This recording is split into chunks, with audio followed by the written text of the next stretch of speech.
Hi everyone, welcome to the weekly review of my emergency fund. Balance on the account is $1,050.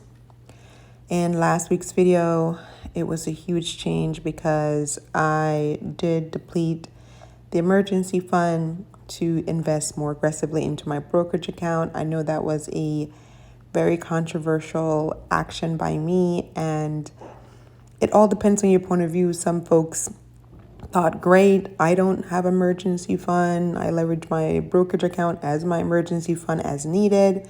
So you had folks who were on the one end of the spectrum regarding not having any emergency fund at all. Then you had folks on the other end of the spectrum who truly believe in emergency funds and that they should never be used for anything besides an emergency. I used to be on that side too, in terms of, yes, it's your emergency fund, leave it alone, don't touch it, it's for an emergency.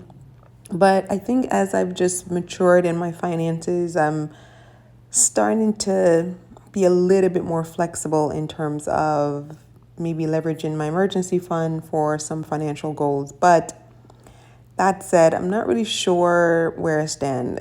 I'm not firm on either side because I do see the importance of an emergency fund, and especially as a single parent with a child who is disabled, it's even more extra important for me to have an emergency fund. But I think for me, why I feel more comfortable with not necessarily having it is because of my current job that I have. It is a more high paying job that, should an emergency arise, I could relatively easy cash flow it and it not set me back financially at all. So that's what's giving me the confidence. Like, definitely I earn enough to cover 99.9999% of emergencies, just cash flowing it. But the more catastrophic ones, I'm talking job loss, right? If I don't have this income anymore, if me or my kiddo gets really sick and we're hospitalized for weeks, right? Like those major, like life-changing, like uprooting your life type emergencies, then no, I don't have an emergency fund that can cover that, right?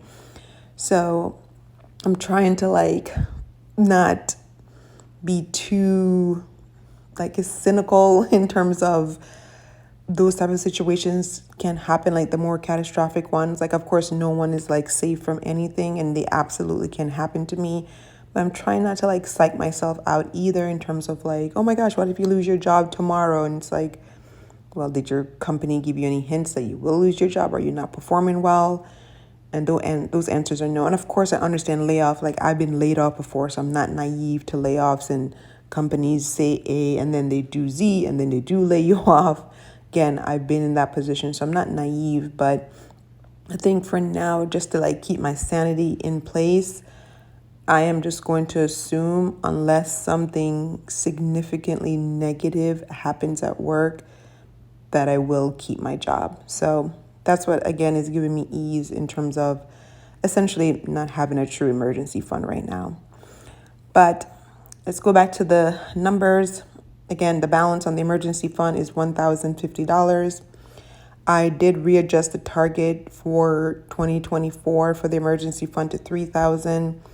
It was originally $15,000, and I just know that I wasn't going to be able to save up $15,000 from October through December. That's not realistic. But I thought $3,000 was more realistic, so that's why I adjusted it to that. So based off the balance, that means I am 35% towards that goal. Let's go ahead and look at deposits for the past week. So as I said, you see that big negative withdrawal from the account, but I am trying to build it back up to as much as I can, or up to that $3,000 mark. So on October 1st, I put in $675. And then later that day on October 1st, I put in another $50. So for the week, I put in $725. So again, I'm trying to put in larger chunks of deposit into it to build it back up. And technically, I have a $1,000 starter emergency fund. I know that's something that Dave Ramsey teaches as just like a starter to like help you pay down debt. But this is what I am starting with. And I think the stats is what 50% of Americans can't cover a $1,000 emergency. So I feel pretty decent that I at least have $1,000 in the emergency fund. And again, I'm going to keep on building it up. All right, so that is the update this week for the emergency fund, and I'll catch you next week. Bye.